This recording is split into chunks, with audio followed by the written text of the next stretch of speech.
Hello students, आपका स्वागत है आपके अपने यूट्यूब चैनल स्टडी नॉलेज पे। जैसा कि हम संविधान निर्माण के बारे में पढ़ रहे थे और कल हमने पढ़ा था कि दुनिया का सबसे छोटा संविधान अमेरिका का संविधान है, जिसमें केवल 7 अनुच्छेद हैं। तो आइए कुछ अन्य देशों के संविधान के बारे में जानते हैं। ऑस्ट्रेलिया के संविधान में 128 अनुच्छेद हैं। कनाडा के संविधान में 147 अनुच्छेद हैं।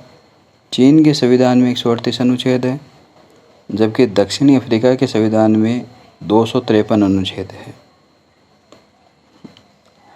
अब संविधान सभा की मांग के बारे में पढ़ते हैं कि किसने सबसे पहले मांग की थी, कहाँ की थी, कब की थी। तो आइए जानते हैं संविधान सभा की मांग। 1895 में बाल गंगाधर तिलक ने स्वराज विधेयक में संविधान की सर्वप्रथम मांग की थी। बाल गंगाधर तिलक सर्वप्रथम संविधान की मांग करने वाले थे। 1919 का अधिनियम आया, उसमें कहा गया कि भारत के संविधान बनाने का उत्तरदायित्व ब्रिटिश संसद का होगा। 5 जनवरी 1922 को महात्मा गांधी जी ने हरिजन अखबार में स्वराज विधेयक संसद की देन नहीं होगा, वह भारत की पूर्व आत्मा अभिव्यक्ति की घोषणा होगा, ये बात कही थी। 1927 में साइमन कमीशन का गठन किया गया था और 1928 में साइमन कमीशन भारत आया, जिसका भारतीयों ने विरोध किया। और विक्रेन हेड, जो उस समय भारतीय सचिव थे, उन्होंने कहा था कि भारत संविधान बनाने में सक्षम नहीं है। अगस्त 1928 की नेहरू रिपोर्ट पेश की गई और ये एक सर्वदलीय समिति की अध्यक्षता में की गई थी, जिसके अध्यक्ष मोतीलाल नेहरू थे और सचिव जवाहरलाल नेहरू थे। श्यामा प्रसाद मुखर्जी ने कहा था कि नेहरू रिपोर्ट को संविधान का ब्लूप्रिंट कहा। मतलब श्यामा प्रसाद मुखर्जी ने नेहरू रिपोर्ट को संविधान का ब्लूप्रिंट कहा था। दिसंबर 1929 में लाहौर अधिवेशन हुआ। जवाहरलाल नेहरू ने पूर्व स्वराज की मांग इस अधिवेशन के अंतर्गत की थी। 26 जनवरी 1930, ये डेट बहुत इम्पोर्टेंट डेट है।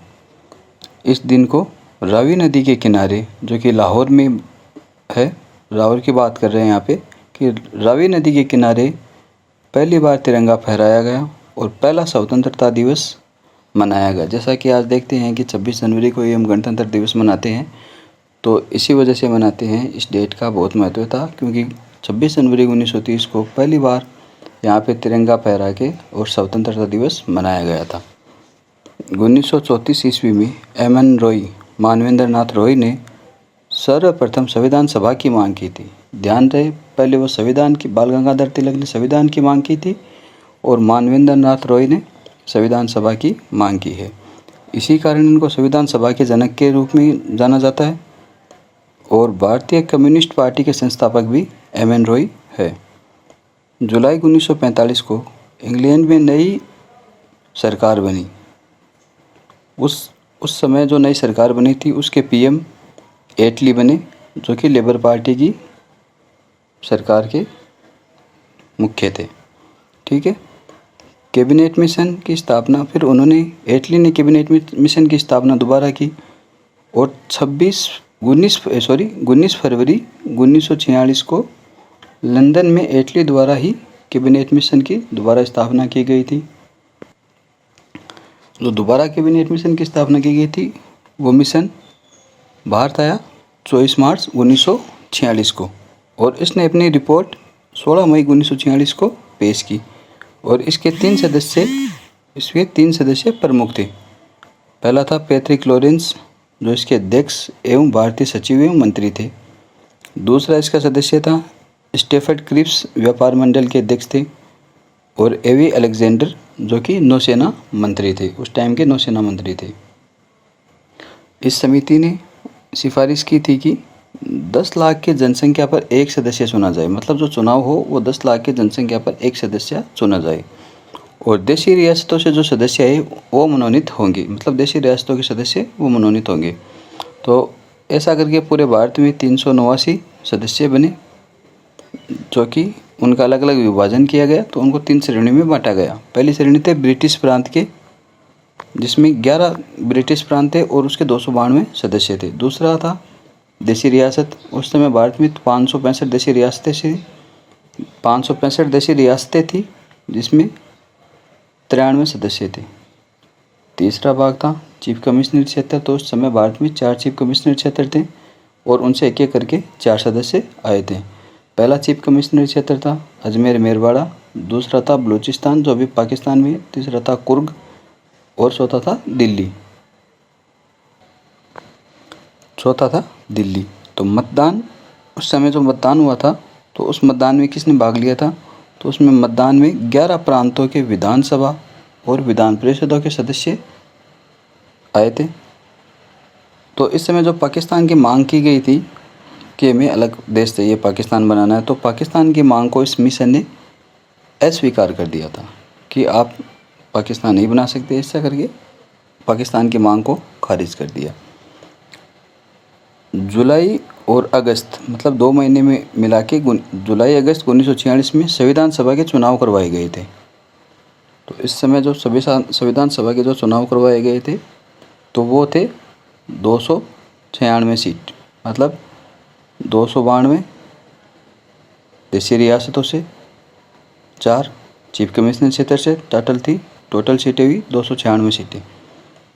क्योंकि बाकी देशी रियासतों से नहीं, ब्रिटिश प्रांत से थे, 292 ब्रिटिश प्रांत से, 4 चीफ कमिश्नर क्षेत्र से, और जो देशी रियासतें थी उनके सदस्य मनोनीत किए गए थे। 93 सदस्यों को मनोनीत किया गया था।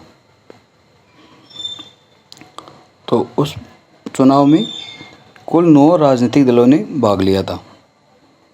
9 राजनीतिक दलों ने भाग लिया। उसका परिणाम बताते हैं आपको कि कांग्रेस ने उसमें 208 सीटें, कांग्रेस 208 सीटों पर विजय रही।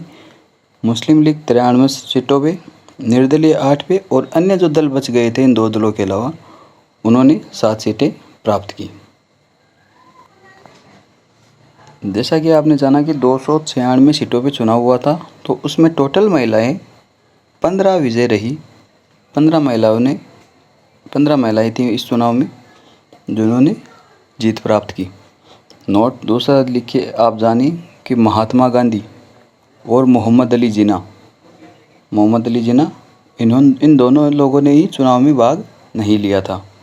आप इस पे ध्यान दें कि बिल्कुल ये जो नई है कि इन दोनों ने, मोहम्मद अली जिन्ना और महात्मा गांधी ने, चुनाव में भाग नहीं लिया था।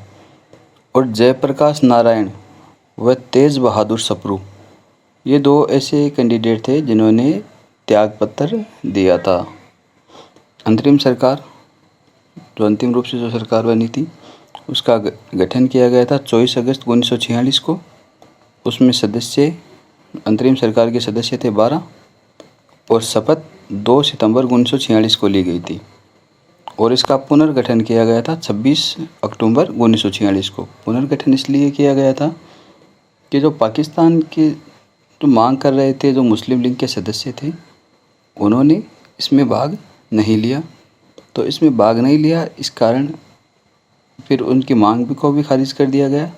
तो उन्होंने दोबारा इसमें भाग लेने की इच्छा जताई, तब इसका पुनर्गठन किया गया था 26 अक्टूबर 1946 को। इसका पुनर्गठन किया गया था अंतरिम सरकार का। तो उसमें जो पहले 12 सदस्य थे, उनमें से 3 सदस्य कांग्रेस के हटा दिए गए, तो अब उसमें बचे 9 सदस्य। तो फिर उसमें 5 मुस्लिम लीग के सदस्यों को जोड़ा गया, तो 9 और 5 14 सदस्य हो गए। और 14 सदस्य होने के बाद एक इसमें गवर्नर भी था। 14 सदस्य पहले से गवर्नर, टोटल 15। तो अंतरिम सरकार में अंतिम रूप से 15 सदस्य हुए थे। तो थैंक यू।